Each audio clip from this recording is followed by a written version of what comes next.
На сцене команда «Вирус» отдела образования, «Шемяклер» отдела культуры и команда «Спортивная школа». Игра в 2 этапа – визитная карточка и разминка. К выступлению участники готовились 2 дня. Проходили мастер-класс у редактора Татарской лиги КВН.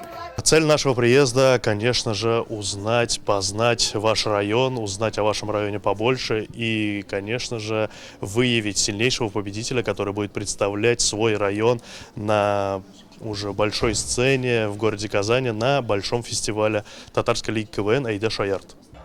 В шутках участников злободневные вопросы касательно района. В разминке команды отвечали на вопросы ведущего и зрителей. Чем смешнее, тем выше оценка.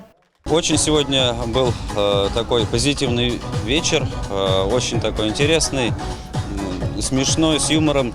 Конечно же, очень много поднимались вопросы актуальные, которые в жизни у каждого, наверное, из нас. Ну, они к этим вопросам подошли с юмором.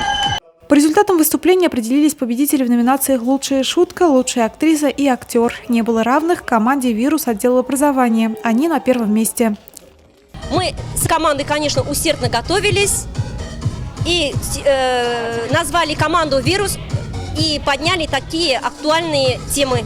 Мы очень рады, что мы выиграли. На втором месте «Спортивная школа», команда отдела культуры – 3-я. Победители отборочного тура 1 апреля поедут в Казань на республиканский фестиваль.